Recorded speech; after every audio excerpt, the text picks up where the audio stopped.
Bonjour à tous et toutes. Nous allons poursuivre notre petit parcours qui va nous amener sur les 3 cours qui nous restent à réfléchir encore 2 fois sur la question de grammaire et 1 fois sur la question de dissertation. On va essayer de faire en sorte que pour la fin du semestre que nous avons devant nous, vous puissiez déjà réaliser ce qui ressemble à une grande partie du sujet du concours, à savoir les dissertations de sur et puis un certain nombre de questions de grammaire. Donc aujourd'hui, je vais m'intéresser à une classe de mots en particulier, la classe de mots qui est finalement toujours interrogée sur le concours. Il y a des notions qui sont là toujours présentes dans ce concours parce que c'est les nœuds de ce que l'on interroge. Oui, si je vous dis qu'est-ce qu'il faut absolument savoir faire en mathématiques pour que tous les mathématiques soient accessibles, à un moment on dira faut savoir multiplier, diviser, additionner et soustraire. Voilà, pour les 4 opérations, si on ne les maîtrise pas, tout le reste est impossible. En français, qu'est-ce que nous avons? Nous avons la notion d'expansion du nom, elle est toujours développée. Nous avons la notion de pronoms, en général, elle est très interrogée. Et puis la question de la subordination, ce que nous verrons lors du semestre prochain. Subordonnée relative, conjonctive, participiale, infinitive, etc. Donc il y a des sujets qui sont très récurrents. Alors, ils ne rapportent pas tous beaucoup de points. On peut vous demander de regarder une expansion du nom sur 1 point ou 1,5 point. Mais enfin, en tout cas, la grammaire, c'est une succession comme ça de passages obligés qui sont les passages un peu compliqués. Donc, nous avions un grand A qui était les noms, nous avions un grand B qui était les déterminants. Nous allons nous intéresser maintenant aux pronoms. Et je vais faire une petite carte mentale pour déjà commencer à saisir ce dont il s'agit quand on parle des pronoms. Le nom l'indique. Donc, dans l'architecture, on est toujours dans le chapitre 1, les classes de mots. Dans cette classe de mots, nous avons fait une observation des noms et fait une observation des déterminants. Donc, classe suivante, classe de mots suivante, les pronoms.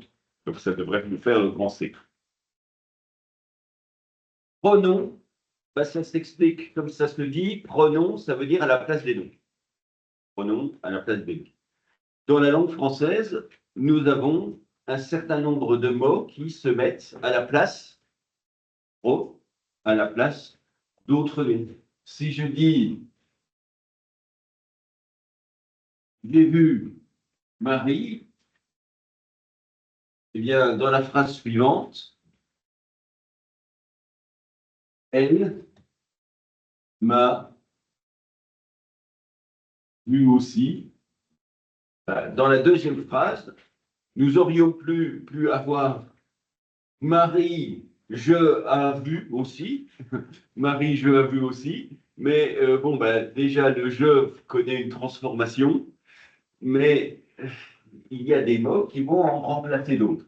Et c'est ça la notion de pronom, c'est le fait que dans une phrase X, des éléments sont repris, mais sont repris, transformés par rapport à une phrase X-1, -2, -3, -4. Donc, il y a un ensemble de mots qui servent à se substituer à d'autres mots. Et les pronoms, c'est une catégorie assez importante de mots dans la langue française parce qu'il y a tout un ensemble de subdivisions. Alors, il faut apprendre cette subdivision, hélas. Il faut d'abord l'apprendre en chiffres. Il y en a grosso modo 7 plus 1 de type. Alors, vous allez me dire 8. Oui, mais comme toutes les grammaires n'en ont pas 8, je vais dire 7 plus 1. Il y a 7 subdivisions des pronoms assurés. Il y en a qui sont tout simples, apparemment tout simples. Vous avez par exemple ce qu'on appelle les pronoms personnels. Les pronoms personnels, ce sont ceux que l'on reconnaît les plus facilement, ce sont évidemment ceux dont vous avez souvenir lorsqu'on parle de pronoms. c'est je, tu, il, elle, on, et puis nous, vous, il, elle. Je, tu, il, elle, on, nous, vous, il. Donc ça, ce sont les pronoms personnels. Il y en avait un ici, d'ailleurs. Qu'est-ce qu'il remplace? Ben, il remplace, pas besoin de faire une photo, hein. Elle, c'est un troisième personne féminin. Tu, c'est seconde personne, deuxième personne indifféremment masculin ou féminin. Vous, ça peut être une personne, ça peut être plusieurs personnes. Vouvoiement ou utilisation collective. Vous tous, vous avez. Ces pronoms personnels, ils ont une forme, et c'est là la seule difficulté, une forme lorsqu'ils sont sujets, et ils ont aussi une forme quand ils ont un autre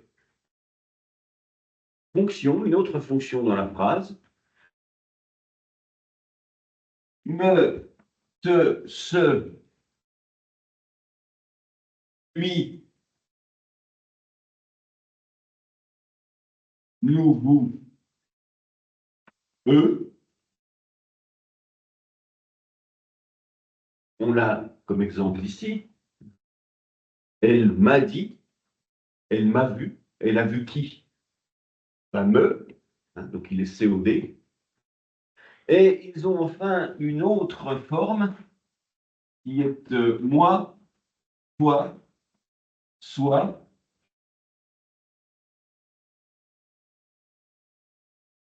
eux, là encore, à moi, à toi, à eux, qui s'utilisent dans d'autres usages grammaticaux de la phrase. Cet objet est à moi. Cet ordinateur est à moi, est à eux, est à nous, est à vous, est à elle. Alors nous, vous, euh, ils sont identiques finalement à toutes les fonctions. Mais, quoi qu'il en soit, il ne faut pas oublier qu'avec les sujets vont des COD et des COI. Donc il y a parfois des formes qui sont des formes un peu plus compliquées du pronom. Ça, ce sont les pronoms qu'on appelle donc personnels. Pronom personnel, c'est la catégorie finalement la plus simple à observer. Et c'était ce qui était au sujet de concours l'année dernière. L'année dernière, on avait 3 petites phrases, et dans ces 3 phrases, on disait repérer tous les mots qui renvoient à la première personne du singulier. Donc il fallait repérer qu'il y avait des je, il y avait des me aussi, il y avait un mon quelque part. Alors mon, c'est par contre un déterminant, hein, mon chien, mon ordinateur, mon radiateur, mon père, mon voilà. Et puis il y avait aussi un piège parce qu'il y avait, il y avait les verbes évidemment. Si je dis j'ai vu, eh bien le et que vous avez ici, il est la première personne. Donc quand on s'intéresse à la première personne, on s'intéressera au pronom, mais on s'intéressera aussi au verbe. C'est un petit piège pas très difficile à éviter. En tout cas, les pronoms, c'est déjà une première réalité qui est des pronoms personnels. Nous avons ensuite, donc je vous fais une petite carte mentale et puis après nous ferons une petite comparaison avec l'usage que l'on peut avoir d'autres types de mots. Nous avons des pronoms qu'on appelle possessifs. Pronoms possessifs. Je mets tout au pluriel, parce que les pronoms possessifs. Qu'est-ce que c'est qu'un déterminant possessif? Je l'ai dit il y a un instant, c'est mon quelque chose. Mon chien, ton chien, son chien, sa voiture, ça.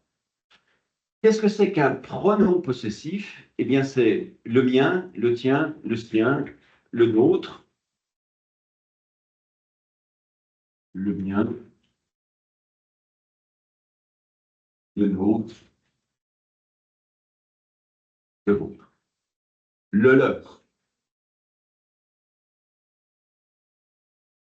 Si je continue ma petite phrase ici, j'avais mon chien, point, le sien et le sien. Donc le sien, ça remplace quoi? Ben, ça remplace deux choses dans les faits. Ça remplace la notion de chien et ça remplace la notion de mari. C'est le chien de Marie.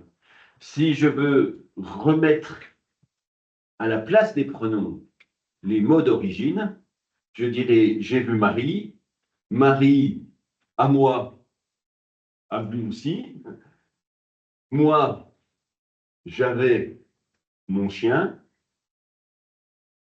le chien de Marie est mort. Donc le pronom il remplace, mais il peut remplacer des objets plus ou moins complexes. Nous verrons ça au semestre prochain sur la notion plus globalement de substitution. Il y a ce qu'on appelle des substitutions totales, c'est-à-dire qu'on reprend la totalité de l'objet antérieur, ou des substitutions qui sont partielles. Et si je vous fais une phrase de type Marie et Pierre sont venus, elle avait un capot. Ici, j'ai un sujet, et le elle, il se substitue à ce sujet, mais vous voyez qu'il se substitue que très partiellement. C'est qu'un morceau de l'objet antérieur. Si je dis j'ai vu Marie, ses yeux étaient brillants, ben, ses yeux, ça reprend Marie, mais ça reprend surtout un petit objet, les yeux de Marie. Donc c'est pas la reprise de tout personnage, mais d'un petit morceau. Donc il y a des substitutions par nom, il y a des substitutions par pronom, et ce qui est substitué est plus ou moins complexe. Quand je dis le sien est mort, c'est évidemment quelque chose qui appartient à Marie, c'est un pronom possessif, mais il y a aussi la notion de chien. Je dis la notion de chien et pas le chien, parce que ce n'est pas le même chien. J'avais mon chien, c'est un animal, à moi. Le sien, c'est pas le même animal, c'est un autre animal. En tout cas, c'est un animal chien aussi. Donc, pronoms possessifs. Nous avons des pronoms qu'on appelle encore démonstratifs. Ces pronoms démonstratifs, c'est des pronoms qui montrent quelque chose. Celui-ci, celui-là, celle-ci, celle-là. Celui-ci est en pleine forme.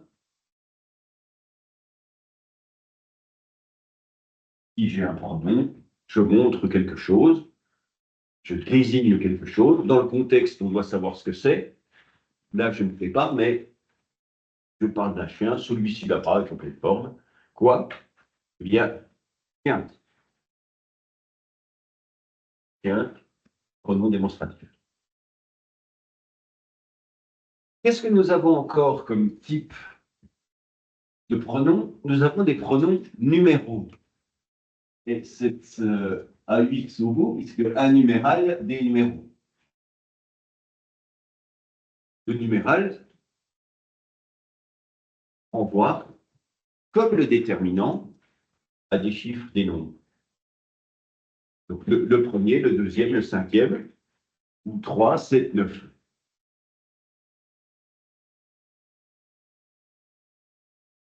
Je dirais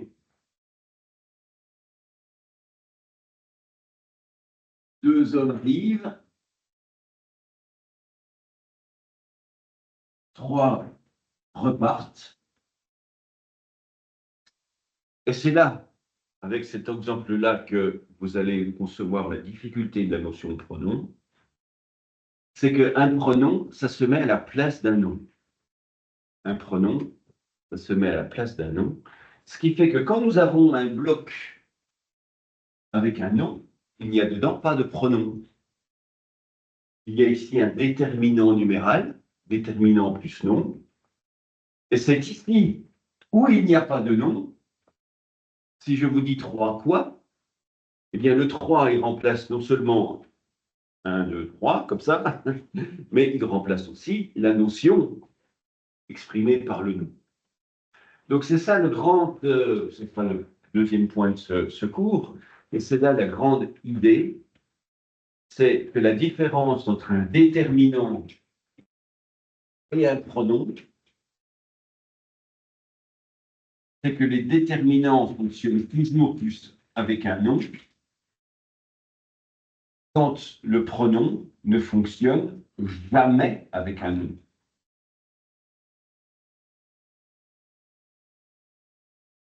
S'il y a un nom qui fonctionne avec le numéral, eh bien, c'est un déterminant. S'il fonctionne tout seul, ce numéral, c'est que c'est un pronom. C'est la même chose pour les autres types de pronoms. Les pronoms ont des correspondants dans les déterminants, mais la particularité des pronoms, c'est d'être jamais accompagnés de nom, quand la particularité des déterminants, c'est d'être toujours accompagnés de nom. Qu'est-ce que nous avons encore comme pronoms? Nous avons des pronoms indéfinis.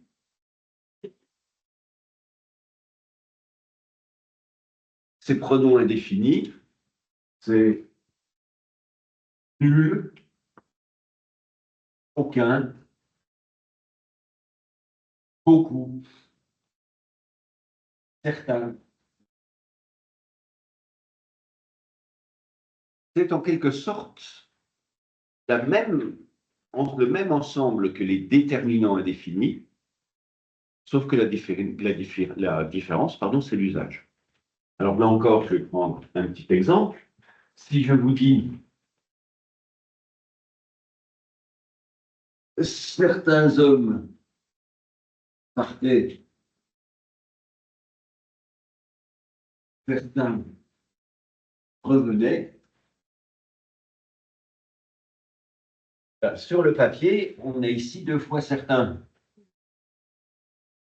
C'est écrit 2 fois certains. Sauf que d'un côté, le mot certain s'emploie avec un nom, et de l'autre côté, il s'emploie sans nom. Conséquence de quoi? C'est cette règle-là qu'il faut bien garder, c'est que quand le mot s'utilise avec un nom, nous sommes sur des déterminants. Et quand le mot s'utilise sans nom, c'est que nous sommes sur des pronoms. Donc ici, déterminant plus nom, certain est un déterminant indéfini. Ici, le certain est tout seul, c'est un pronom indéfini. Certains hommes partaient, certains revenaient, nul n'était en avance, ou aucun n'était en avance, aucun quoi, aucun homme, sauf que le mot homme n'est pas exprimé. Résultat, nous sommes sur un pronom. Mais c'est ça le grand élément à avoir toujours en tête, c'est que le pronom, il est à la place du nom, pour nom. Il est pour le nom. Donc il ne répète pas le nom.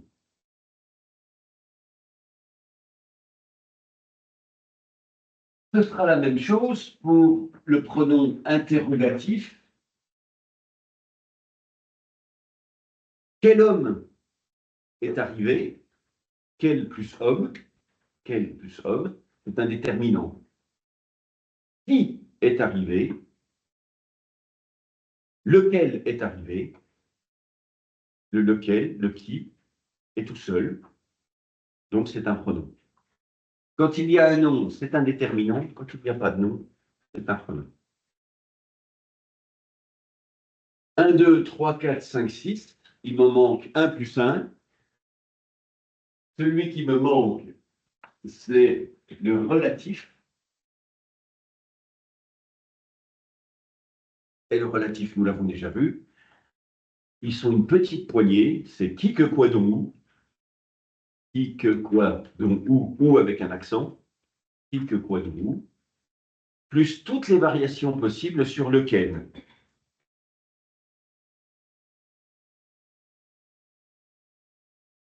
Et là encore, une petite question, c'est que si le lequel pose une question, ce sera un interrogatif.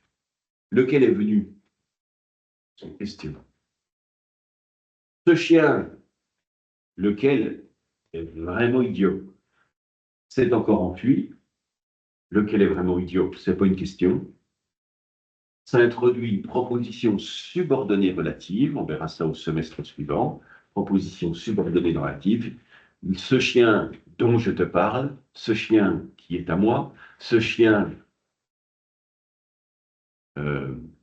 à qui je donne beaucoup d'affection, ce chien lequel a un collier neuf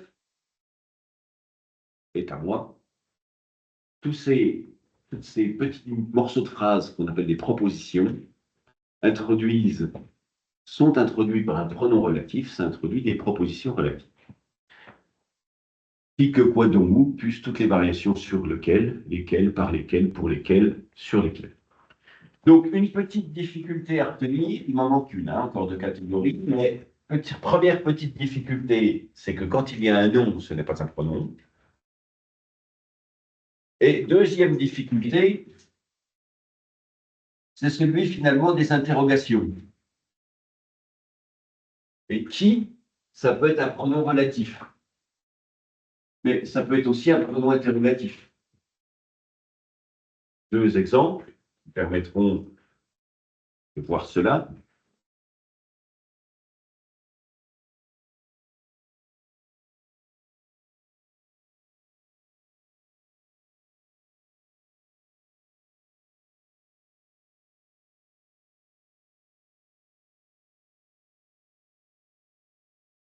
Qui est-il? Question, pronom interrogatif.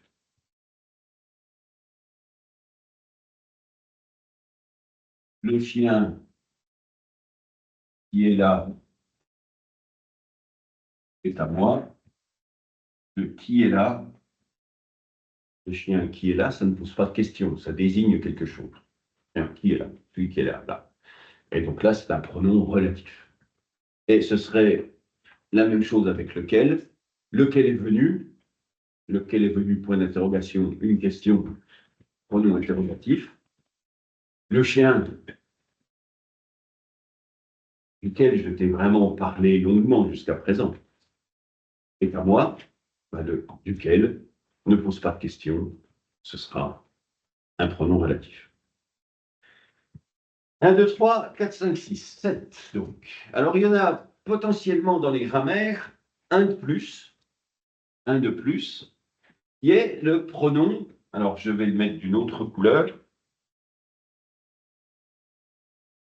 Celui qu'on appelle réfléchi, ou ceux qu'on appelle réfléchis. Alors, pourquoi je le mets ici et pourquoi je le mets en rouge? Parce que finalement, c'est une sorte de modalité d'usage du pronom personnel. Je les ai effacés, c'est dommage, mais c'est les meuteseux. Et pourquoi on les appelle réfléchis? Eh bien, parce qu'ils doublent le sujet. Ils réfléchissent comme un miroir le sujet. Il y a des verbes qu'on appelle pronominaux, qui se construisent avec un pronom. Je lève le chiffon. Je fais une action sur le chiffon. Je lève le chiffon. Mais je me lève le matin. Le me, il réfléchit, il reproduit le sujet. Comment je le sais? Eh bien, tu te lèves, il se lève, nous nous levons, vous vous levez. Donc le me, te, se, nous, vous sont dits réfléchis quand ils sont utilisés avec des pronoms, avec des verbes qui ont toujours un pronom, genre s'endormir, je m'endors, tu t'endors, il s'endort, nous nous endormons. Ce qui produit d'ailleurs une forme que en général, les non-francophones ont beaucoup de mal à comprendre. Pourquoi il y a deux nous nous endormons, vous vous endormez. Parce qu'il y a donc réfléchissement, en quelque sorte, réflexion, ça plutôt le verbe réflexion, doublement du sujet. Le sujet, il est non seulement celui qui fait l'action, mais celui qui subit l'action. celui qui fait, et celui qui suit. Si je vous dis, je porte un manteau,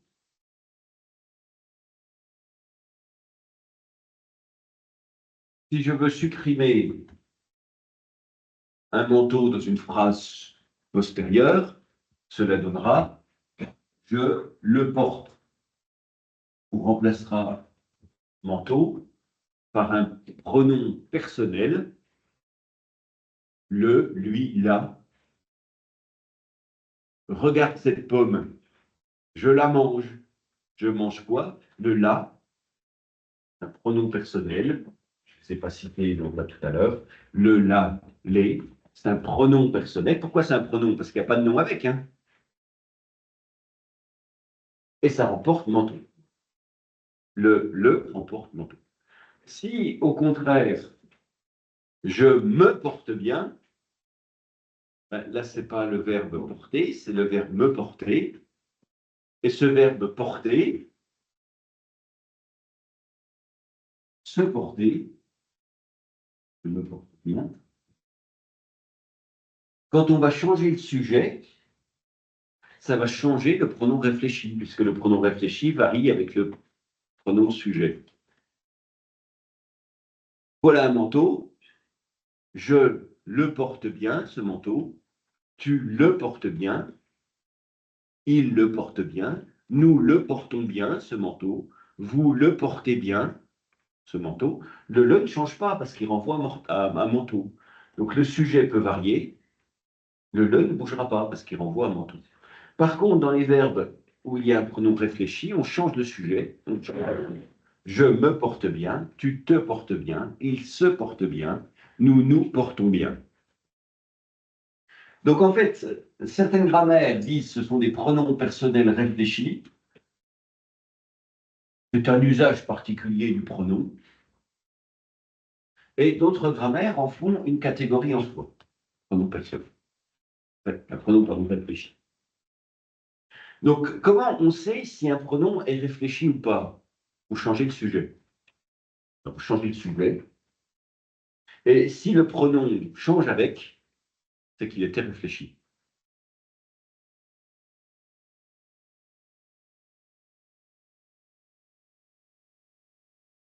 Paris a perdu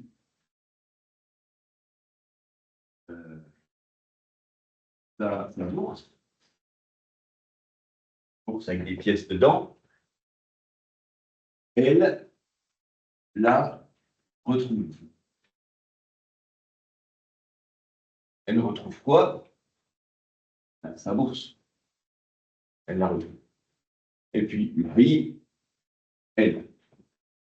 Si vous mettez je à la place, est-ce qu'il y a une transformation de ce mot-là? Ben, si oui, c'est qu'il est oui. Alors, j'emporte. Alors, il y a des pronoms personnels qui sont un peu bizarres, c'est en et i. En et i.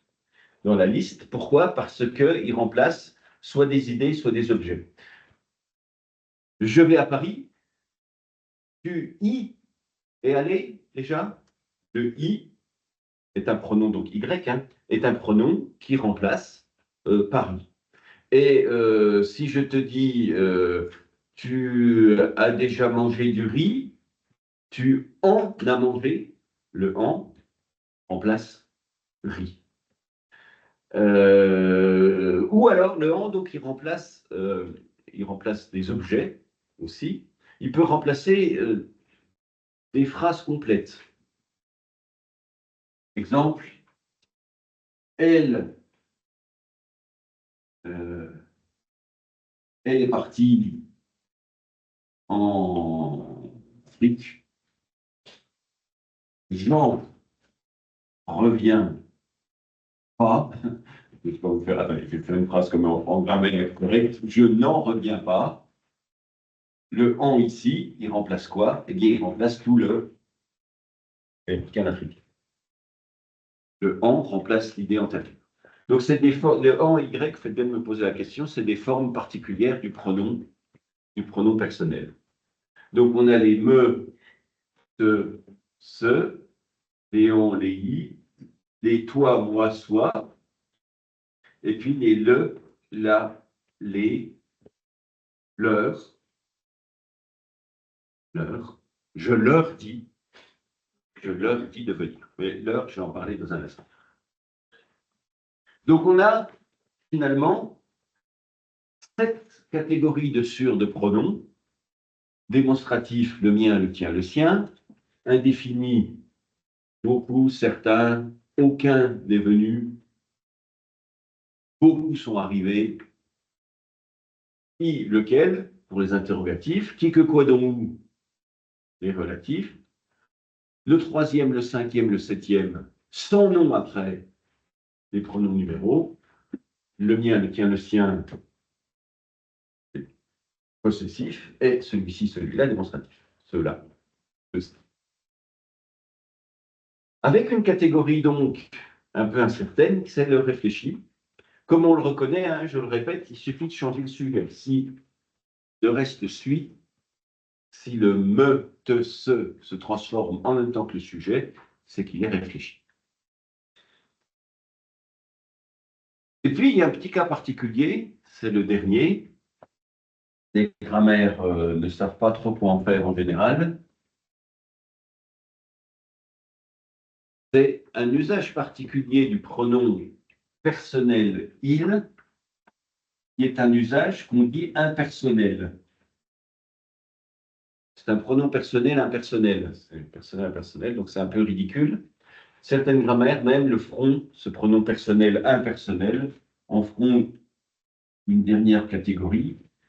C'est dans les phrases dans lesquelles il n'est remplaçable par rien, genre les verbes climatiques.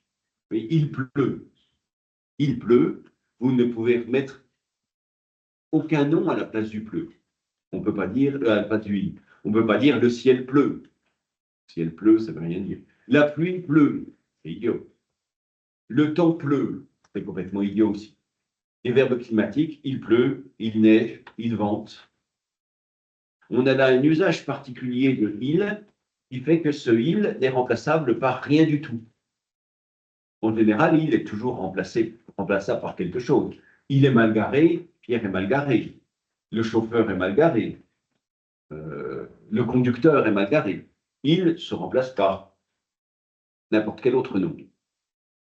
En revanche, dans ces usages impersonnels, il pleut, il neige, il vente, on n'a rien à mettre à la place.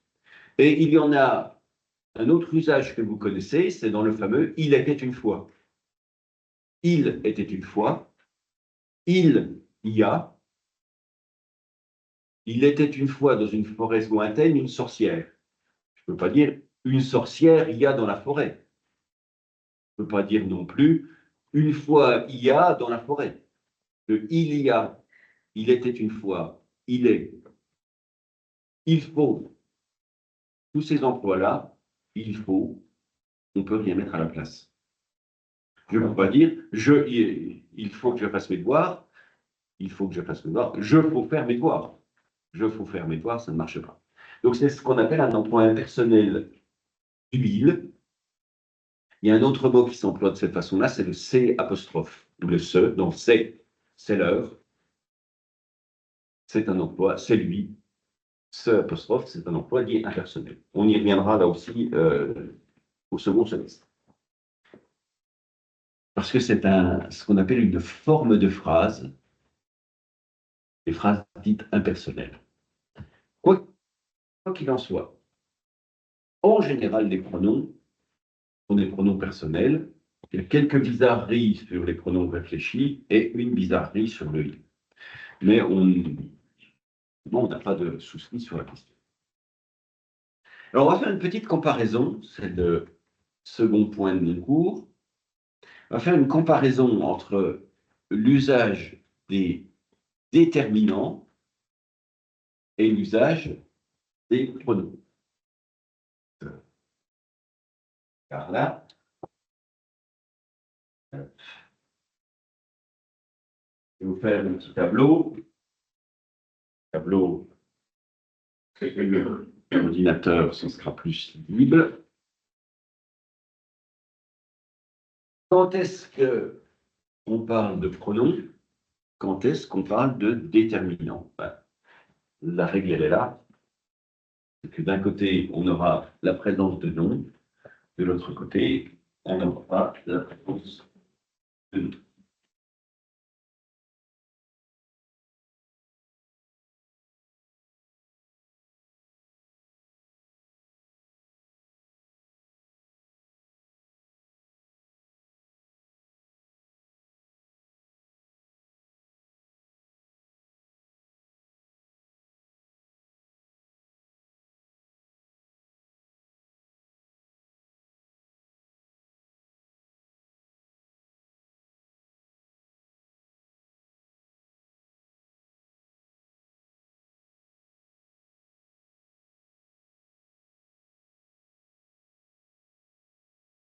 Donc, un petit tableau. Ce petit tableau a deux grandes colonnes. D'un côté, les déterminants, de l'autre, les pronoms. Hop.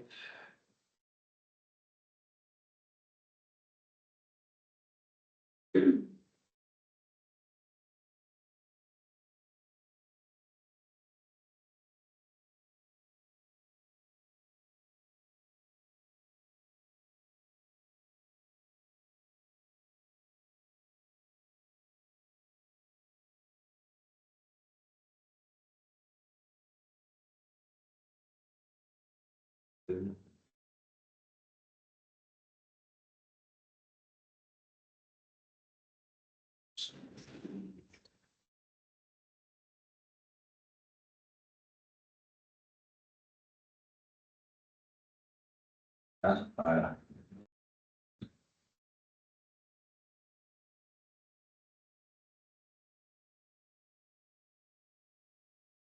Voilà. Déterminant d'un côté, pronom de l'autre.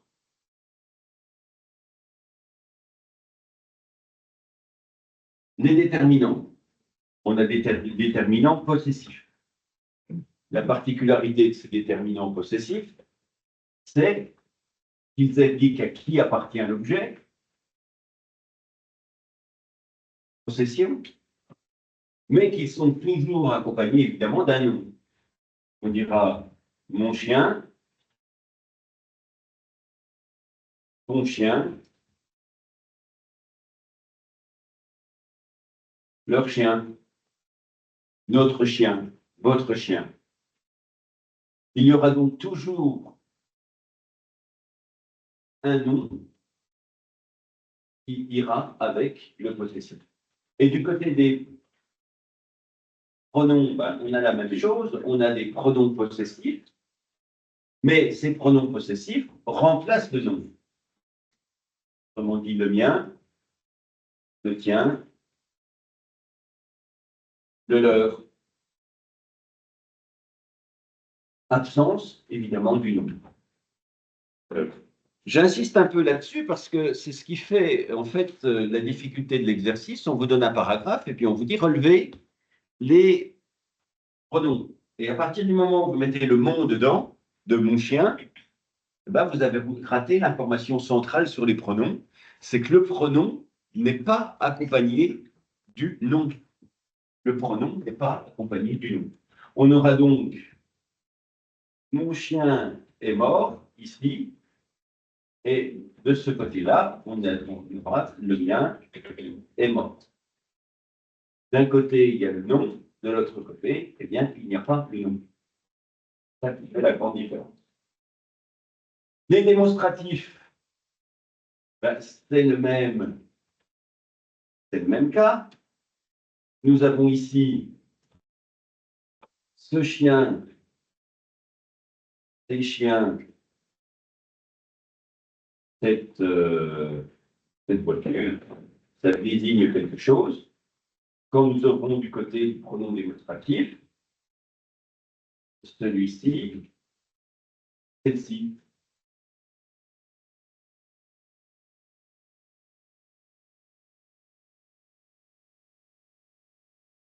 Ici, on aura cette voiture est verte. De l'autre côté, on aura celle-ci est verte.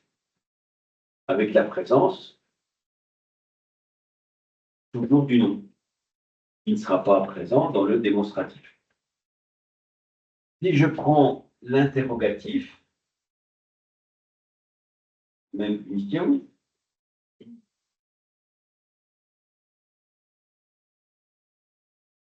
j'aurai ici quel homme est venu,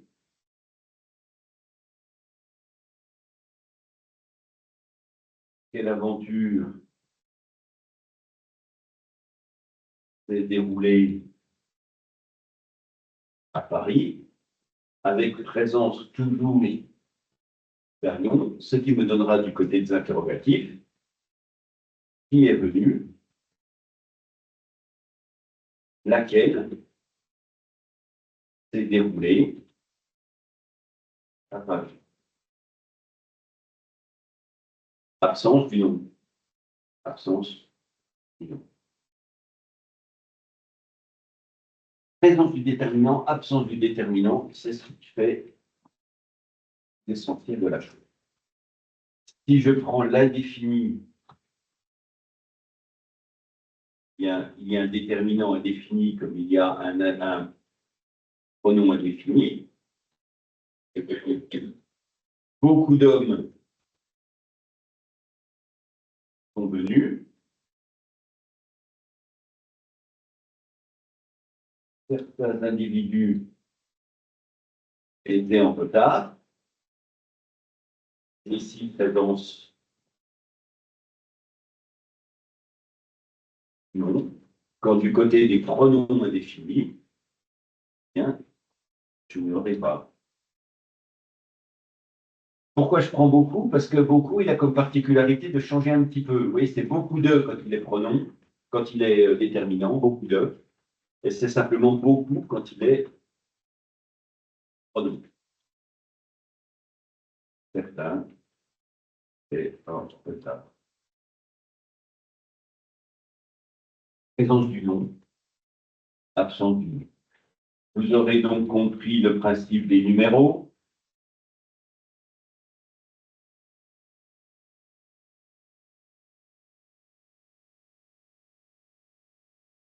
Le troisième homme était allemand. Ici, j'aurai le troisième était allemand. Présence du nom, déterminant, absence du nom, pronom. Trois individus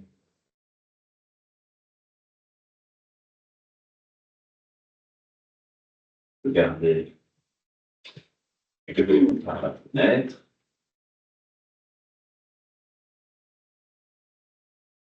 Trois individus regardaient par la fenêtre, ça me donnera trois regarder par la fenêtre. Présence du nom, absence du nom.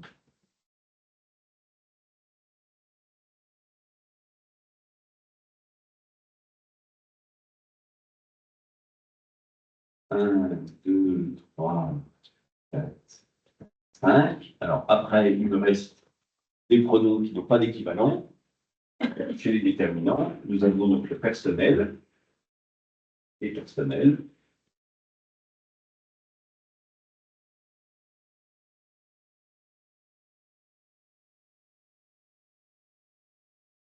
Je lui dis de venir. Là, il y en a deux.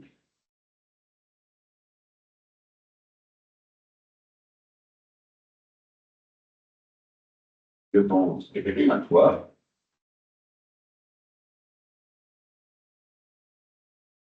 Il retourne.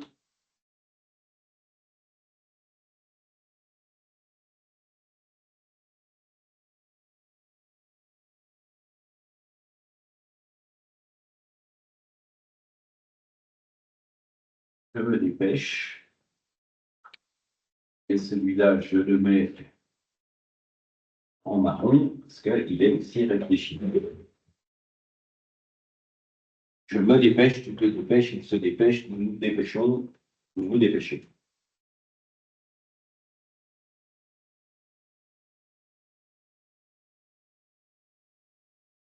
Et puis enfin, dernière catégorie, c'est le relatif. Qui, voilà, lequel.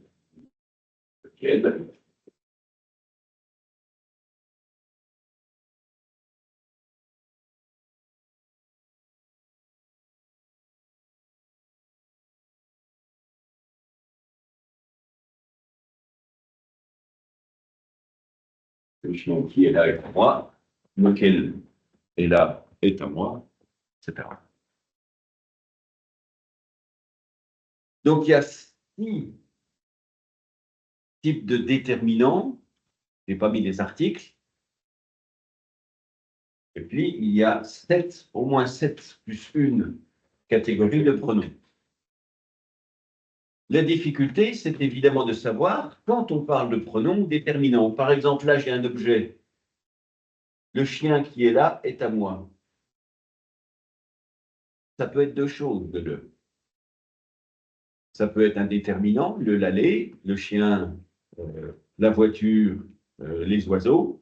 L'aller, ça peut être un déterminant, ou ça peut être un pronom.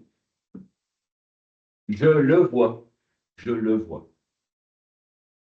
Alors, quand est-ce qu'on sait où il est et ce qu'il est? Le chien est là. Je le vois. Quand est-ce qu'on sait que c'est un pronom? Quand est-ce qu'on sait que c'est un article? Bien, c'est très mathématique. Est-ce qu'il y a la présence d'un objet qui est l'objet non commun? Là, non commun, résultat, c'est un déterminant. Déterminant plus nom. Là, pronom, verbe, il n'y a pas de nom, donc c'est nécessairement un pronom.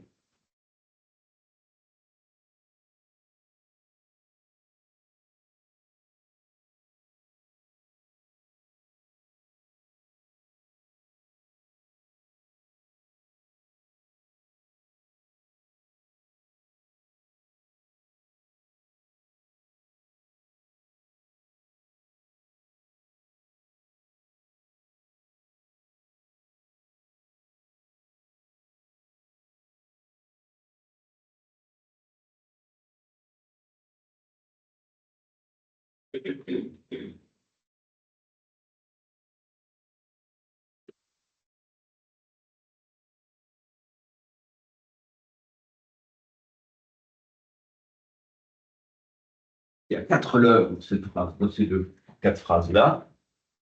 Leur chien est mort, je leur en donne un autre.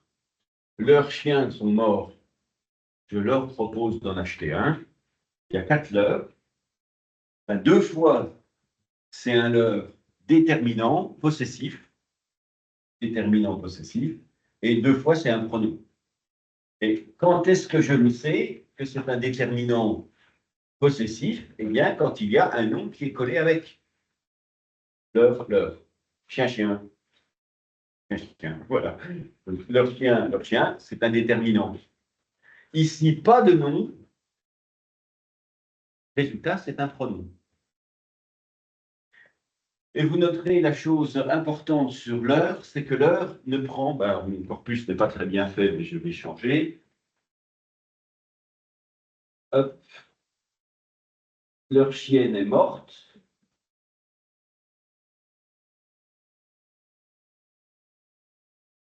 L'heure ne prend jamais le féminin. En aucun cas. Jamais le féminin. Et l'heure ne prend le pluriel que quand c'est un déterminant. Ne prend le pluriel que quand c'est un déterminant. Quand il est pronom, il est invariable. Le pronom l'heure est invariable, le déterminant ne l'est pas.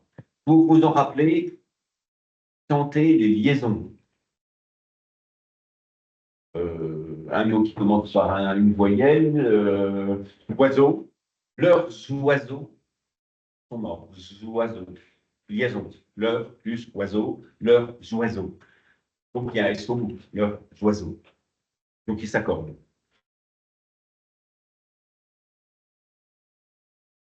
Je leur offre un autre, je leur offre, et non pas je leur offre.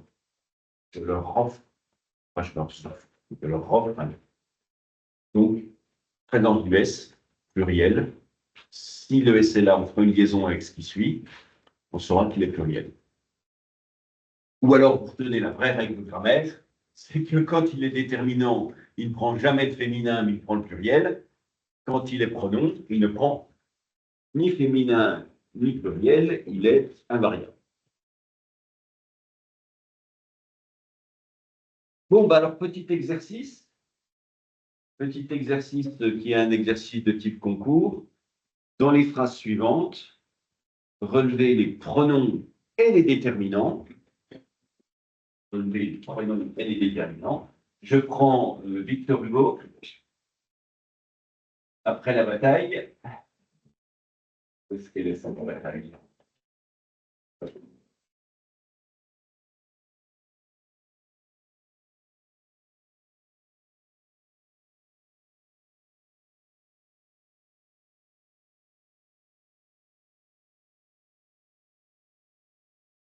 Euh,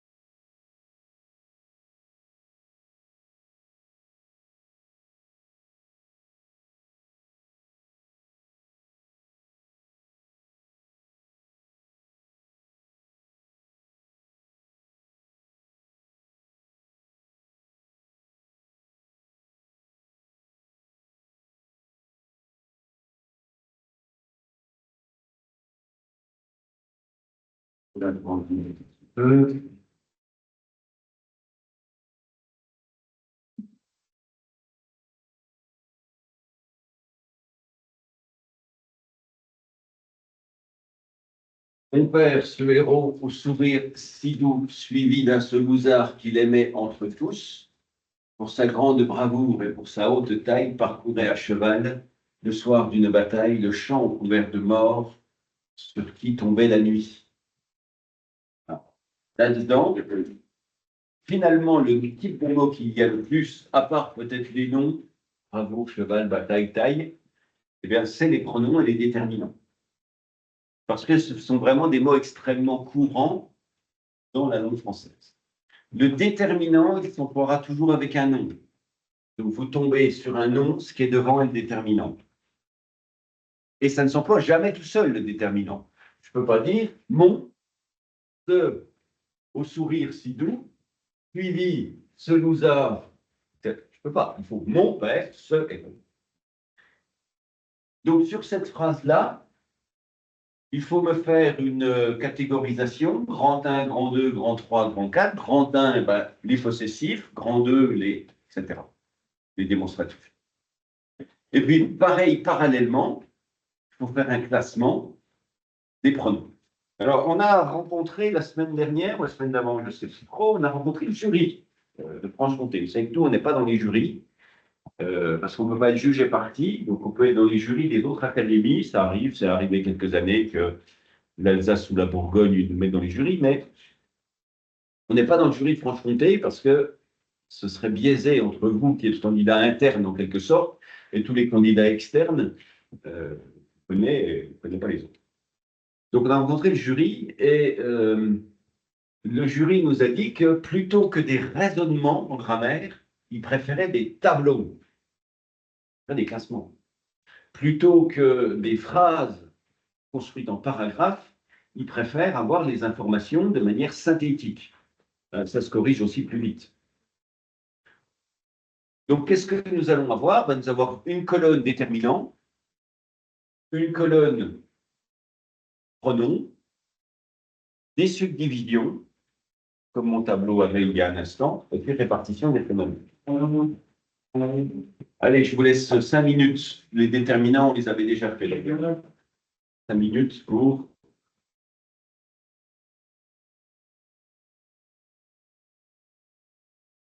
repérer les objets. Et même si le sujet dit repérer et classer, vous faites un seul tableau. Vous ne savez pas faire un repérage d'abord et un classement ensuite. Vous faites une seule fois.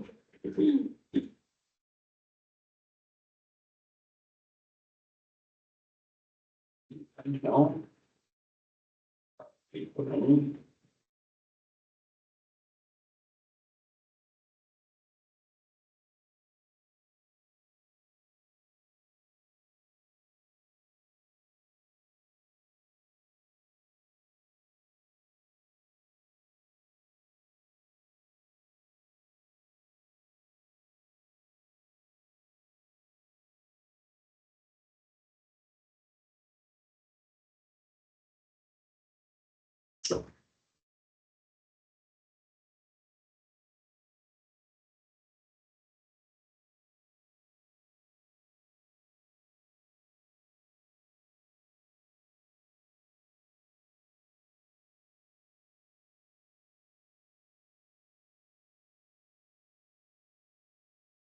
Neuf et 3. Là. Voilà. Hein?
1.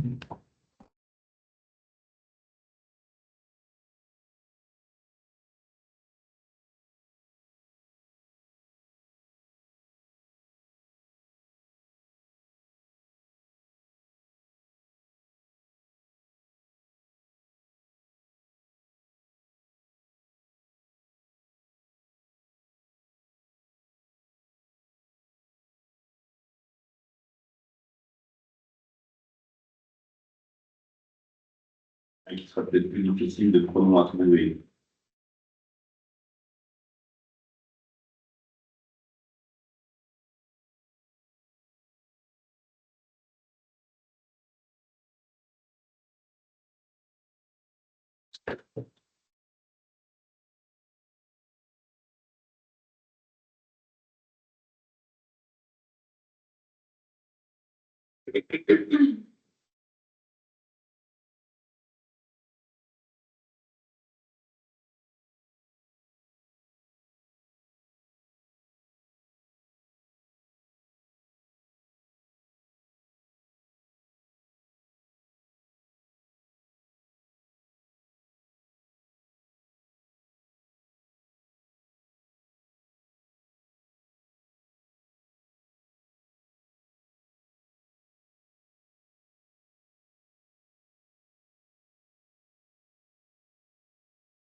Bon, alors si je parle de déterminants, tout d'abord, qu'est-ce que vous me trouvez comme déterminant dans cet extrait-là?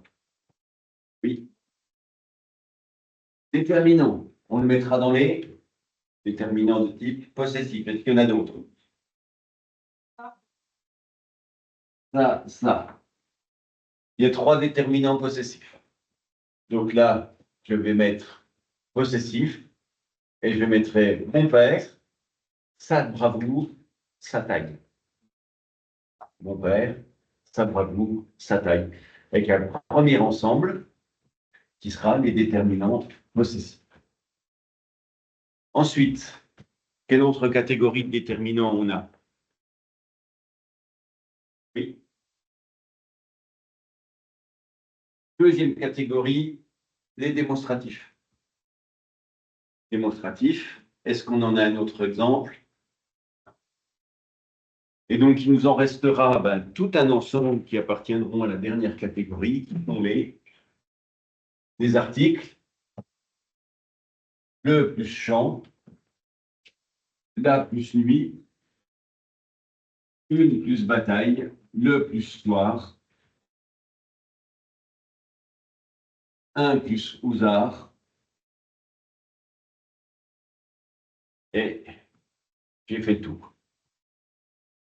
Alors, qu'est-ce qu'il nous reste potentiellement qu'on pourrait analyser? C'est l'absence des déterminants. Mais ça, on l'a déjà fait. Et A, c'est, disent certaines grammaires, un déterminant contracté qui contracte préposition plus nom. A, le sourire, qui devient O. C'est une préposition, mais ça fait sauter le déterminant. Certains disent ça contractera en un seul ensemble le nom et le déterminant. Et puis on a à cheval ici, il n'y a pas le déterminant. Et puis on a un autre cas ici, c'est mort, le 2 fait sauter le déterminant. Bon. En tout cas, sur la présence des déterminants, voilà, il doit y en avoir 9. 1, 2, 3, 4, 5, 6, 7, 8. Non, il manque un alors. C'est moi qui avais dit qu'il y en avait un trop. 1, 2, 3, 4, 5, 6, 7, 8, 9. 6, ça fait 9. Et puis alors, pronoms. Pronoms. Où est-ce que vous les avez trouvés, les pronoms? Si vous les avez trouvés, qu'est-ce qu'on a comme pronoms? Oui, devant, pour changer un peu. Alors, voilà, c'est tout simple, je tue une bruit là. Il remplace qui? Le père de Victor Hugo. Suivi d'un seul ousard que mon père est né entre tous. Pronom personnel, donc première catégorie, pronom personnel. Deuxième catégorie, pronom relatif. Où est-ce qu'il est? Et puis alors le troisième, est-ce que vous l'avez trouvé? Petit sondage avant de vous donner la parole. Qui a trouvé le troisième? Allez-y. Et oui, il est là. Entre tout quoi? Entre tous les housards. Et ça me rappelle que dans les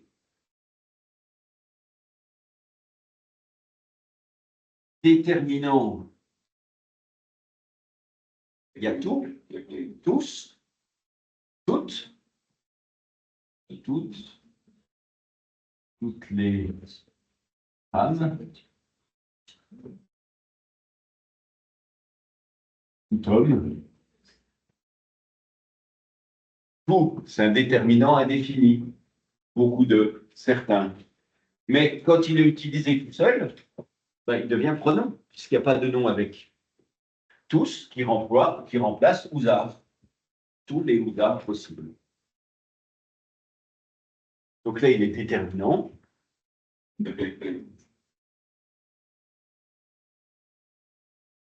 Tout est OK. C'est un pronom, il n'y a pas de nom avec. Tous sont arrivés. Tous sont arrivés, il n'y a pas de nom avec. C'est un pronom, oui. Alors, ah oui, qui avait bien, effectivement, je ne l'avais pas vu celui-là. Camarade est plus attentif que moi. Que, suivi d'un seul housard, que, Mon père aimait entre tous, c'est un pronom relatif. Que mon père aimait entre tous, pronom relatif. Que quoi d'autre? Donc il y en avait quatre. Bien joué. C'est moi qui perds des points sur cette affaire-là.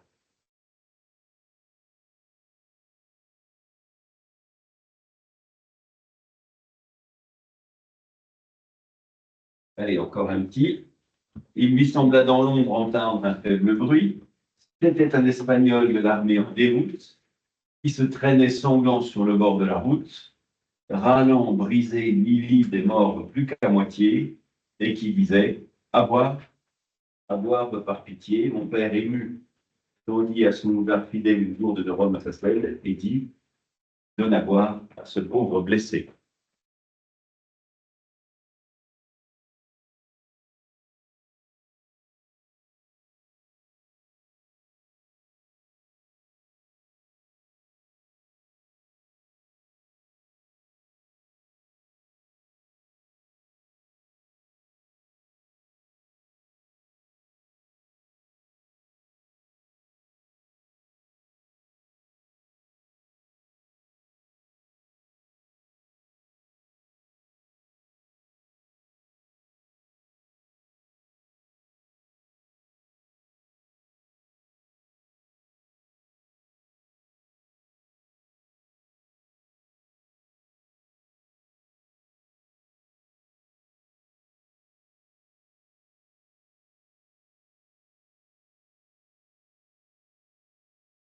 Je souligne deux phénomènes sur lesquels votre attention devrait se concentrer. Les deux se.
Onze déterminant cette pronom.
Bon, alors on avait des pronoms, pardon, on avait des déterminants possessifs. Mon père. Est-ce qu'on en a encore? Ça, ça, oui. Nacelle, Ponza, mon père. Pourquoi est-ce qu'ils sont déterminants? Parce que ils sont suivis d'un nom. Et ils ne s'emploieraient pas tout seuls. Mon, ému, tandis, à son, on, tandis, à son, qui pendait à ça. Les déterminants ne peuvent pas fonctionner tout seuls. Pour ça, le déterminant, je vous avais dit la dernière fois, c'est à la fois une nature et une fonction. Ils sont là, ils sont déterminants, c'est une nature, et quelle est leur fonction? Bah, c'est de déterminer. Ensuite, on avait des articles. Alors, les articles, là, il y en a encore beaucoup. Ombre, plus le, bruit, plus faible, armée, plus le, espagnol, plus e, ce qui me fait dire d'ailleurs qu'il y a donc des noms propres qui sont accompagnés de déterminants. On a vu les fleuves, le Doubs, la Saône, le Rhin, les montagnes, les Pyrénées, les noms de nationalité. C'est la différence entre l'usage en tant qu'adjectif ou en tant que nationalité. Hein. Vous vous souvenez bien de ça? C'est que quand on parle d'un individu qui appartient à une nationalité, il y a une majuscule. Un Français avec un F majuscule, un Italien, un I majuscule. Par contre, tout à l'heure, j'avais un exemple, c'était un Allemand, où il était allemand. Là, c'est un adjectif, donc sans majuscule. Cette voiture est allemande, A minuscule, parce que ce n'est pas une nationalité, c'est un adjectif qui renvoie à la nationalité. Quand c'est les individus, E majuscule. Le bord, la route,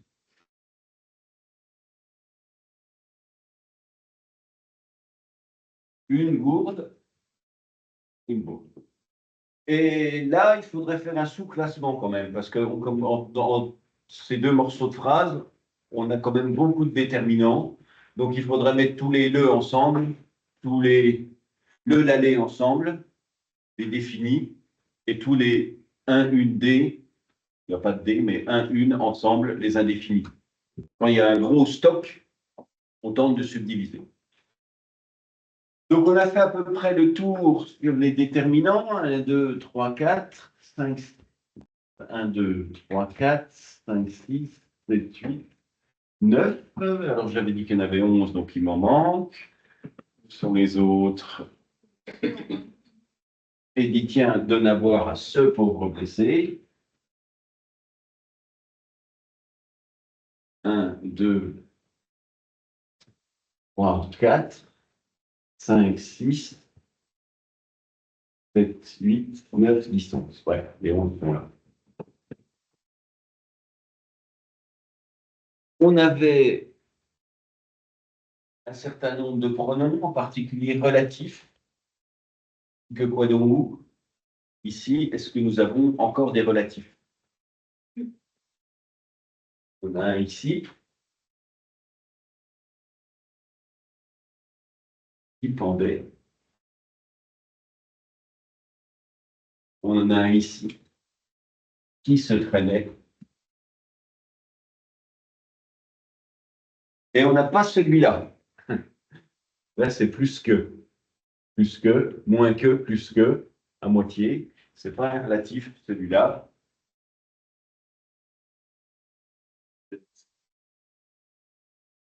Un comparatif. Ça fait partie plutôt des adverbes. Et on en a un là. Il disait. Le qui, il est toujours sujet. Le pronom relatif qui est toujours sujet. Le chien qui est là. L'oiseau qui est sur la branche, qui se pose sur la branche. Le qui, il est sujet du verbe de la relatif. Le que, il est COD. L'homme que je vois est parti. Je vois quoi? Que. L'homme, et qui est remplacé par que. Le qui est toujours sujet du verbe.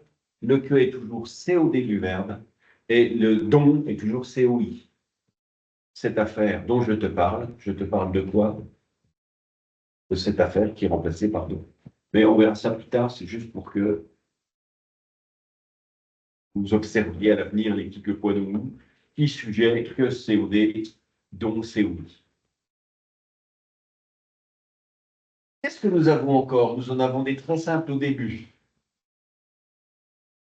Celui-là et celui-là.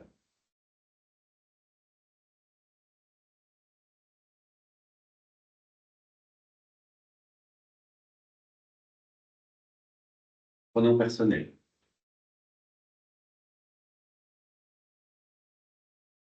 Celui-là. Est-ce qu'il est réfléchi ou est-ce qu'il n'est pas réfléchi? Comment je le sais?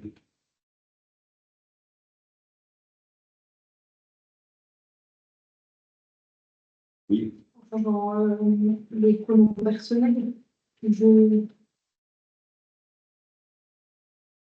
Ça donnera donc, je me semble dans l'ombre entendre un bruit, un faible bruit. Tu te sembles dans l'ombre entendre un faible bruit. Nous nous semblons dans l'ombre entendre un faible bruit. C'est un peu défaillant comme phrase. Nous nous semblons dans l'ombre entendre un faible bruit. Alors, où est le problème? Oui? Ah non, on ne peut pas dire. Je me semble là dans l'ombre. Ben, conjuguez-moi le verbe sembler. Je sais,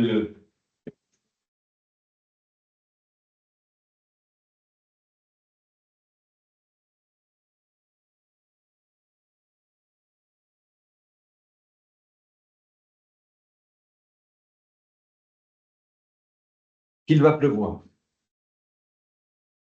Faites-moi une phrase avec sembler et complétez par qu'il va pleuvoir. Nous semblons qu'il va pleuvoir?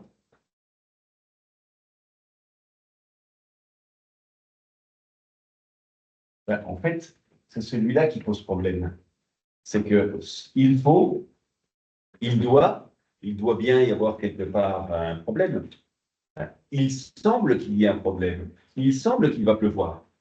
Il semble que j'ai oublié mon portable. Il semble que, en fait, celui-ci, il est impersonnel.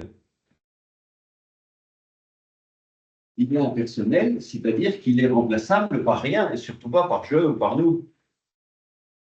Il semble que, il semble à qui? À moi, à lui, à eux. Donc celui-ci, ben, il est théorie, il sembla à qui? À lui, dans l'ombre, entendre affaire de lui. Et celui-là, parce que vous voyez, il est impersonnel, c'est-à-dire que, quel que soit le contexte, il nous sembla dans l'ombre.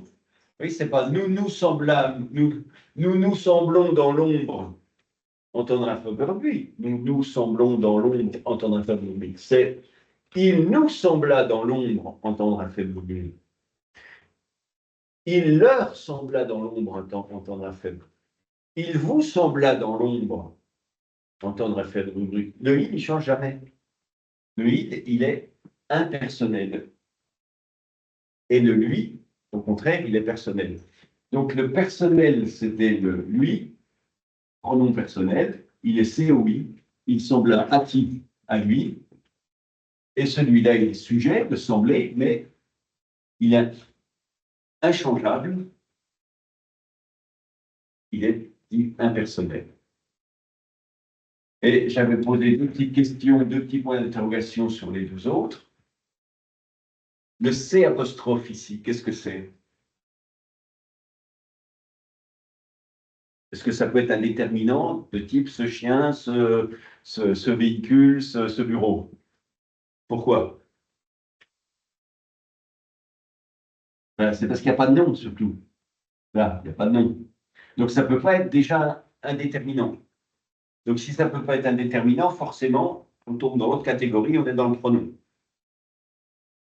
Ben, c'est un diminutif de cela ou ceci. Cela était un espagnol, ceci était un espagnol, et on a une forme réduite en français, et l'idée qui était ce, simplement ça. C'était. Mais alors, question, est-ce qu'il est personnel ou impersonnel? Ben, c'est un des cas dont je parlais tout à l'heure. Oui, le c'est l'heure.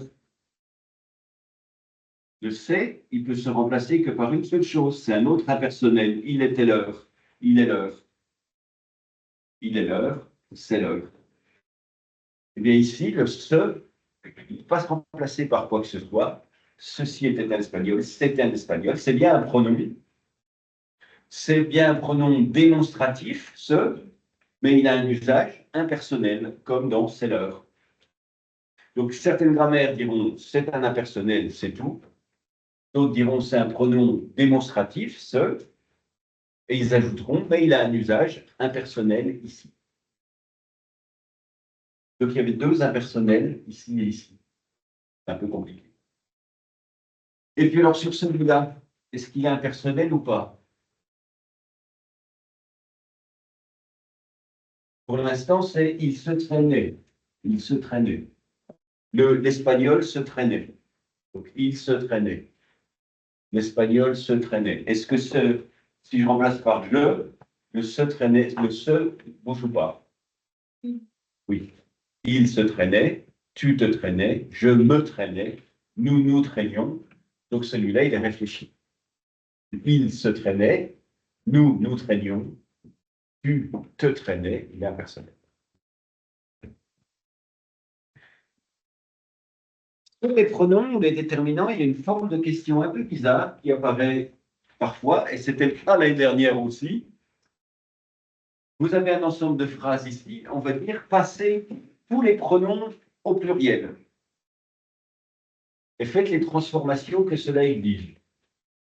Passez tous les pronoms au pluriel et faites les transformations que cela exige. Attendez, je regarde si j'en ai pas oublié sur le coup, jusqu'à moitié, qui à boire, mon père, Tanguy, qui assassin. Passez tous les pronoms au pluriel, qu'est-ce qui se passe?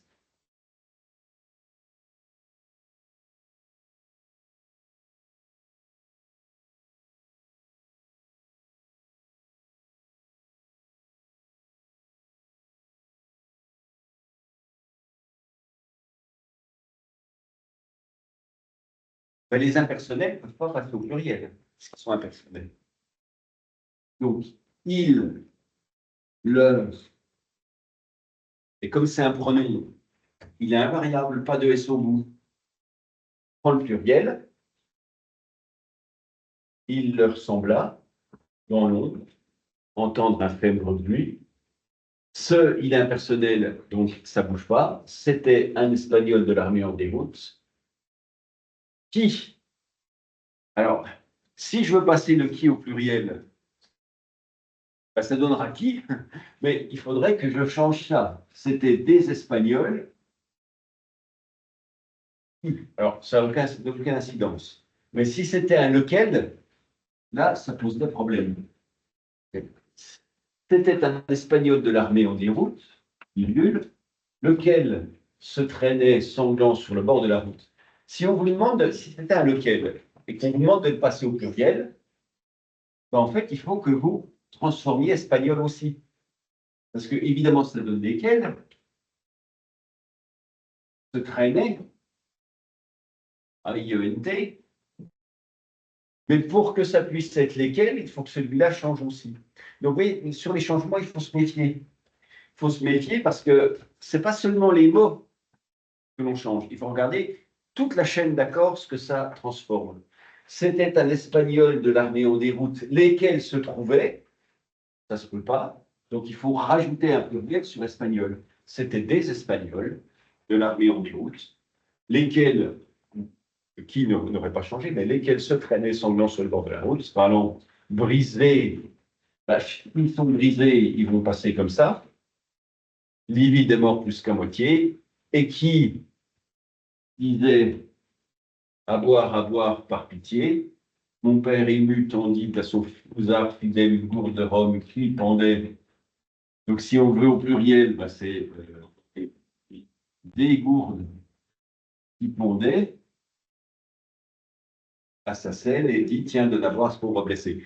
Mais se méfier, les pronoms remplacent quelque chose.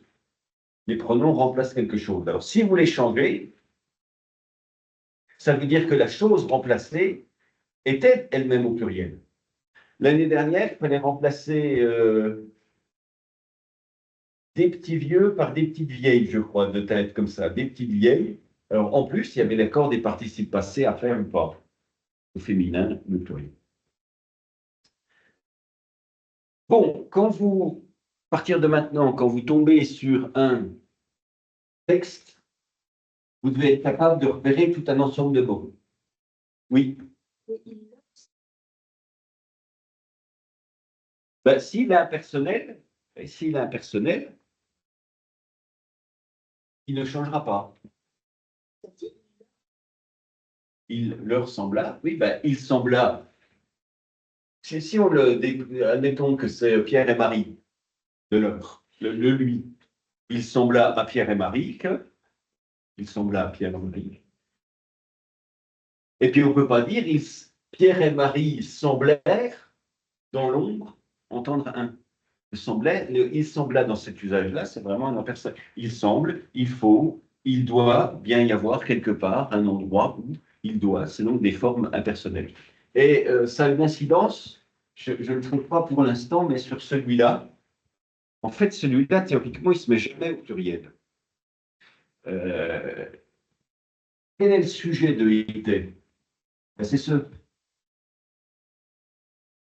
Et on a un usage à l'oral que la grammaire accepte maintenant, parce que tout le monde le fait, qui est un peu bizarre, c'est quand l'attribut du sujet est au pluriel, de mettre le verbe aussi au pluriel. Mais c'est très, très étrange. Hein. Si je dis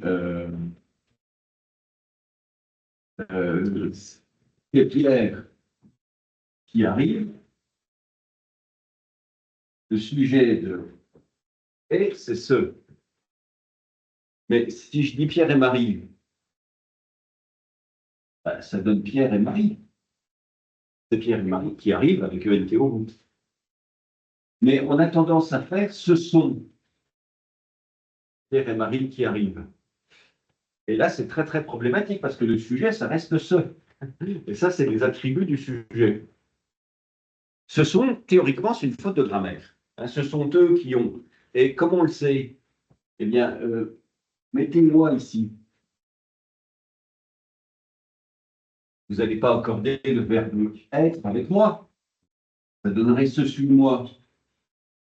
C'est moi qui suis en retard, ça deviendrait ce suis-moi qui est en retard. On ne peut pas dire ce suis-moi qui est en retard. On ne peut pas dire ce sommes-nous qui sont en retard.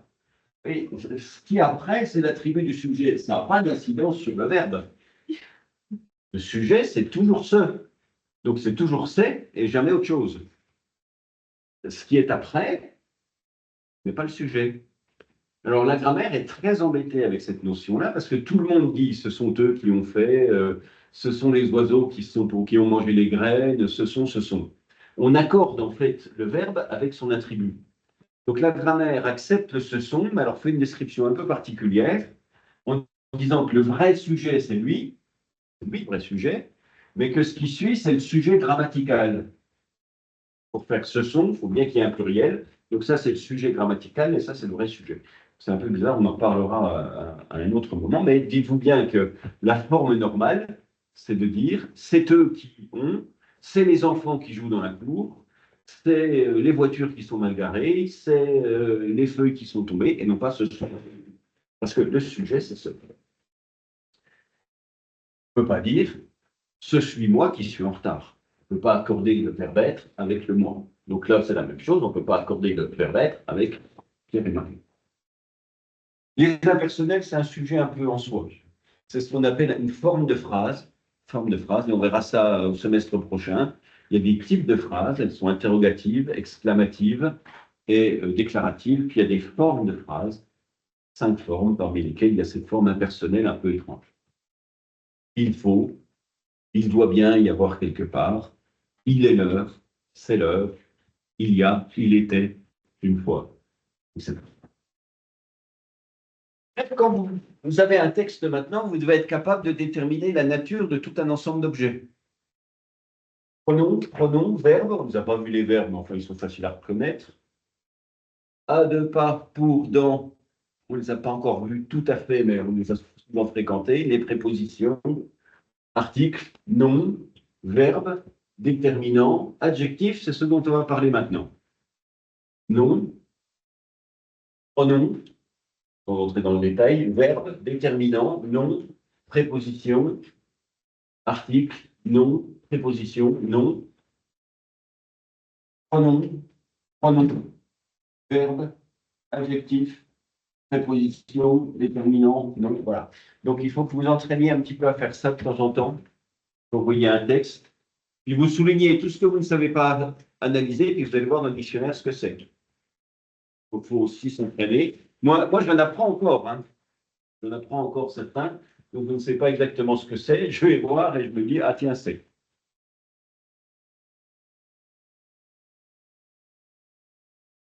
Chapitre 1, point suivant après les pronoms, les adjectifs. Okay.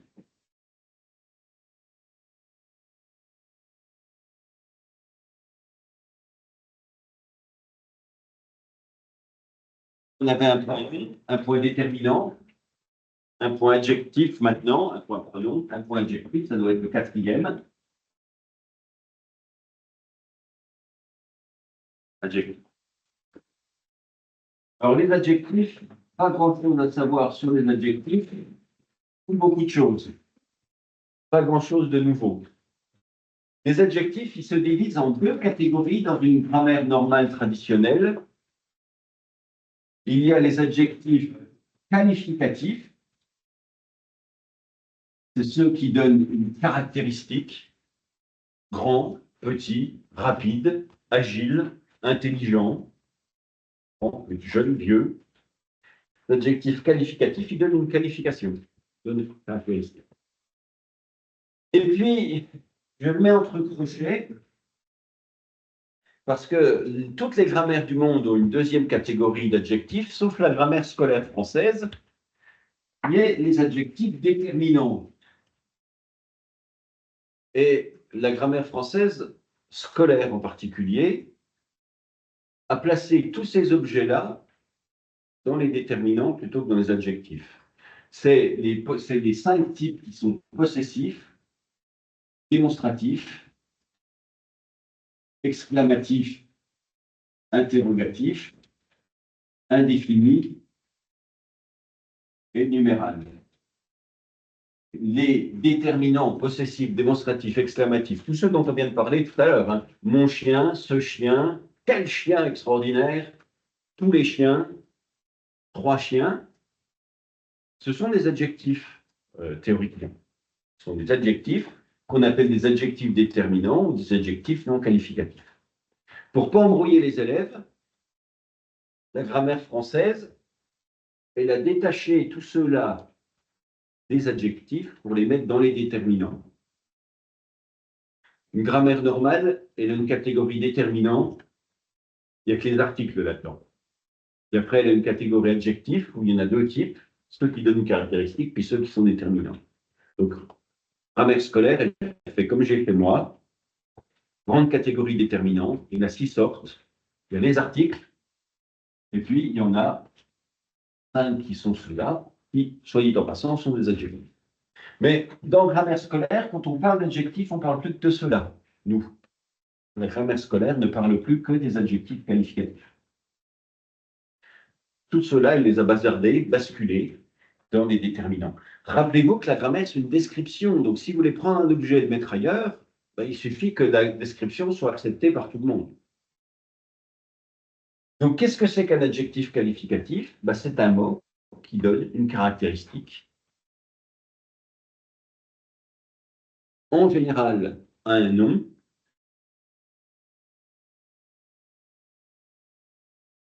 Que faut-il savoir? Il faut savoir trois choses sur les adjectifs. Qu'ils fluctuent en genre, qu'ils fluctuent en nombre et leur fonction. Voilà, c'est les trois seules choses à savoir sur les adjectifs. Qu'ils fluctuent en genre, en nombre et en fonction. Ainsi, si je vous dis comment fluctue l'adjectif vert en genre, qu'est-ce que vous allez faire? Eh bien, vous allez me refaire le tableau sur les noms. Rappelez le tableau sur les noms, c'est le même. Autrement dit, the et a.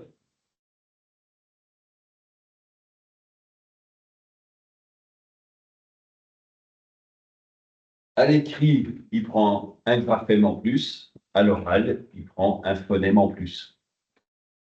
Graphème, phonème. Rapide. Un chien rapide, une chienne rapide. Rapide, rapide. Il ne passe rien. Ni à l'oral, ni à l'écrit. Quelques-uns sont rigolos parce que ils fluctuent comme les noms en teurs-tristes. C'est plus compliqué. Prédateur, un animal prédateur, une bête prédatrice. Teurs-tristes, comme les noms, ils ont des transformations assez importantes. Une grande partie ne change pas. Jeune, par exemple, ne change pas. Vieux, vieille. Il faut noter la transformation qui existe. Je ne refais pas ce tableau sur les genres, ni sur les nombres. À S au bout. Et puis, rien du tout, ça passe à l'oral.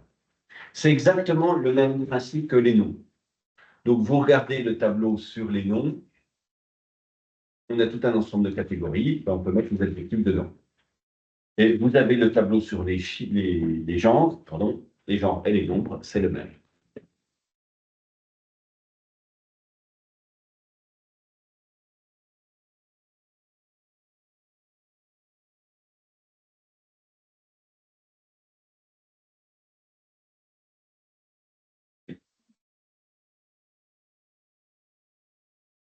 En, en deux.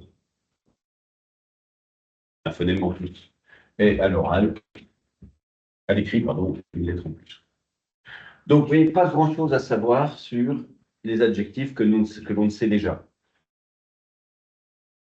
Avec une question aussi, c'est celle des liaisons. C'est-à-dire que si on vous demande si vous avez un groupe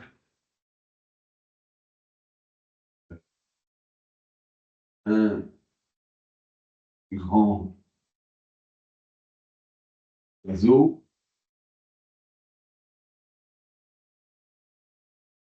si je vous demande de mettre ça au féminin,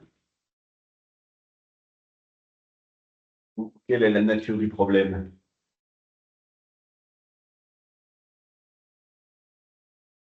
Ben que le féminin de oiseau qui a existé un temps était oiselle.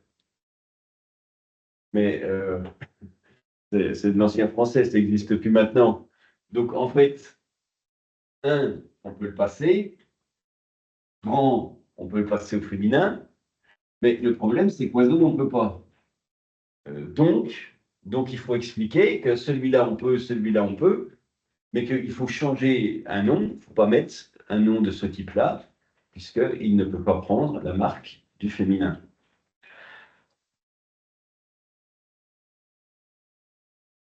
Je prends lièvre, par contre, il y a un féminin à lièvre, et qu'est-ce que c'est le féminin de lièvre? Un lièvre, une, c'est un changement de nom, comme cheval et jument. C'est une phrase. Phrase. une grande de as. Donc, qu'est-ce qui se passe au phonétique? Qu'est-ce qui se passe au phonétique? Il y a changement de mot, donc on n'a pas besoin d'expliquer ce qui se passe au phonétique. Dans la catégorie des pluriels, se méfier, comme je disais, des liaisons. Des grands oiseaux. Est-ce que oiseaux, des grands oiseaux, des grands oiseaux, le S s'entendra. Le S s'entendra sous la forme d'un ze, à cause de la liaison. Donc, quand on me demande à changer un bloc complet, se méfier des liaisons. Ça, j'avais déjà abordé la question avec les noms. Fonction. Alors, vous vous rappelez que les noms, ça peut s'employer dans toutes sortes de situations dans une phrase. Les adjectifs aussi, mais de manière beaucoup plus limitée. Quelles sont les fonctions que peut occuper dans une phrase un adjectif qualificatif? On en a déjà vu une. Cette fonction, c'est expansion du nom. Ça s'ajoute à un nom. Là, je m'interroge, fonction de l'adjectif. Fonction majeure, principale, essentielle, il est expansion du nom. La petite fleur, le grand chien, l'oiseau rapide, l'oiseau moqueur, le stylo abîmé, de franchir. Voilà. Donc, 3 types d'expansion du nom. Vous vous rappelez, il y a l'adjectif, ben le voilà. Il y a la proposition relative qui est sur la route, que tu as vu, que gna gna. Et puis le complément du nom, préposition plus quelque chose. Le chien de ma mère, le chien du jardin, le chien du voisin. Ça, c'est les 3 formes d'expansion du nom. Donc, parmi les expansions, ben, il y a un adjectif, c'est le cas le plus habituel. Un cas tout aussi habituel, c'est attribut du sujet. Verbe d'état, être, paraître, rester, demeurer. Je suis grand. Il ne va pas avec un nom, il va avec un verbe d'état, être, paraître, demeurer, rester. Attribut du sujet. Autre fonction, expansion de l'adjectif. Autrement dit, il va fonctionner comme un complément du nom, mais au lieu de compléter un nom, il va compléter un autre adjectif. En général, c'est les couleurs composées. Un pull jaune, jaune c'est l'adjectif, mais il va être jaune orangé, jaune orange, orangé. Le orangé, qu'est-ce qu'il fait là-dedans? Ben, il complète le jaune. Le bleu, il peut être marine. Marine, c'est un adjectif qui complète le bleu. Pâle, le vert, il va être complété par quoi? Par pâle, vert pâle. Donc nous avons un adjectif qui complète un adjectif. Adjectif, complète un adjectif.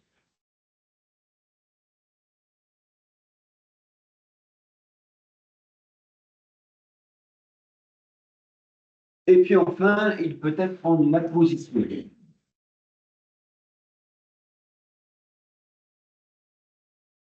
Se rappeler, en apposition, c'est quand il est entre parenthèses. Là,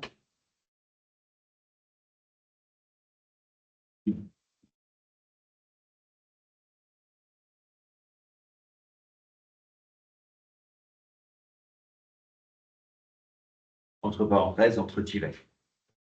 Et là encore, se méfier parce que les appositions, hein, certaines grammaires, et il y en a ça aussi sur un autre jour, peuvent passer ça parmi les expansions du nom. Donc voilà, là vous avez à peu près toutes les fonctions possibles d'un adjectif. Les fonctions possibles d'un adjectif. 80% sont là, pour les expansions du nom, et puis 10% sont là. Puis alors le reste, c'est moins de 5%. C'est extrêmement, extrêmement. Oui. Alors, pour les adjectifs, on a gardé un mot particulier spécifiquement pour les adjectifs qu'on utilisait avant en grammaire, qui est effectivement épithète. Les épithètes, mais ça s'applique qu'aux adjectifs, c'est un synonyme, l'expansion du nom. Mais ça ne s'emploie pas par les autres. Pour les autres, c'est la proposition relative, elle ne peut pas être épithète. Le complément du nom, il ne peut pas être épithète. Épi, ça veut dire sur un objet. Oui, un adjectif épithète, il est sur quelque chose. Il est sur quelque chose, il est sur un nom, en fait. C'est ça que le nom est compliqué. Et puis enfin, avant de faire la prochaine fois un petit exercice, juste une dernière information. L'adjectif, donc il y avait genre, nombre,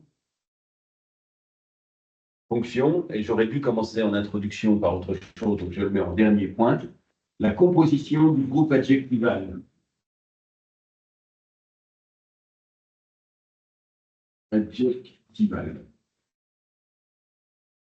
Le nom, il peut fabriquer un groupe nominal. Le nom, il peut aller avec les mots qui sont autour. Donc, le groupe nominal, qu'est-ce que c'est? C'est le déterminant, le nom, et tout ce qu'on met dedans, toutes les expansions. Ben, l'adjectif, il peut fabriquer un groupe. L'adjectif, il peut commander, en quelque sorte, les mots qui sont autour de lui. Il peut être noyau d'un petit groupe qu'on appelle le groupe adjectival. Alors, qu'est-ce qu'il y a en général dans le groupe adjectival? Les choses les plus simples qu'il y a dans le groupe adjectival, c'est des adverbes.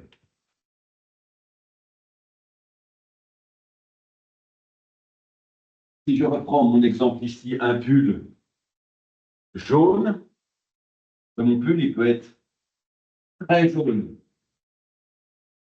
extrêmement, intensément jaune. Et pourquoi je sais que c'est jaune le chef du groupe? Parce que lui, il ne peut pas le supprimer. Le pull ne peut pas être très. Le pull ne peut pas être extrêmement. Le pull ne peut pas être intensément. Par contre, le pull peut être jaune. Donc, dans le groupe adjectival, on peut rajouter un adverbe.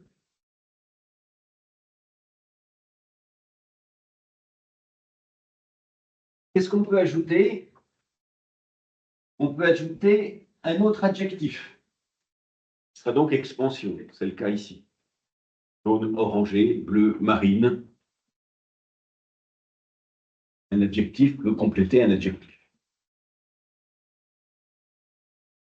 Et puis, on peut trouver aussi un complément de l'adjectif. Donc, complément de l'adjectif, je vous rappelle que ce qu'on appelle les compléments du nom ou complément de l'adjectif, c'est une préposition plus quelque chose. Complément de l'adjectif. Vers, de peur. Le verre, il n'est pas pâle, il n'est pas vert bouteille, il n'est pas vert, il n'est pas avec un adjectif ou un adverbe, ben, il est avec un complément de plus quelque chose. Vert de peur, rouge de colère,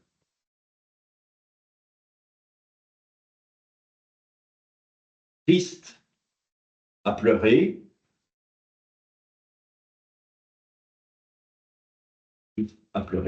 et on rajoute sur l'adjectif un objet qu'on appelle un complément parce qu'il est fait d'une préposition plus quelque chose d'autre.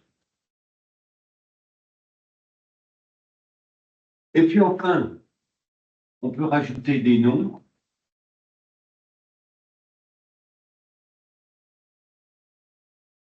Ça ressemble un petit peu aux ajouts des adjectifs. Là, c'est orangé.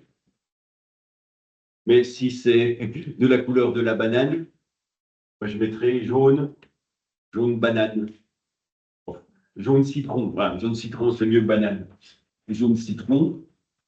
Mais citron, c'est un nom. Donc le jaune, il est comment? Il est citron. Ça veut dire qu'on a ajouté à la couleur jaune un objet. Cet objet, ben, ce n'est pas un adjectif comme orangé, c'est un nom. Vert pomme, on ajoute à vert un nom, pomme, vert pomme. Donc le groupe de l'adjectif, il est fabriqué de l'adjectif plus d'un nom qui se colle à lui.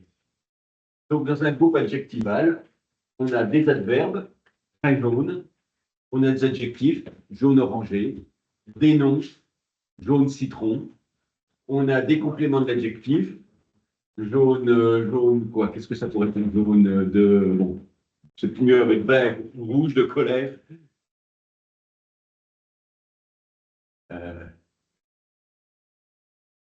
Voilà, c'est les différents objets que l'on a. On expérimentera ça la prochaine fois. Si vous voulez faire un petit exercice sur la première strophe la première phrase du poème de Victor Hugo, relevez les adjectifs et essayez de me donner leur fonction. Relevez les adjectifs et donner la fonction des adjectifs dans la première strophe de Victor Hugo. Bien, j'arrête là pour aujourd'hui.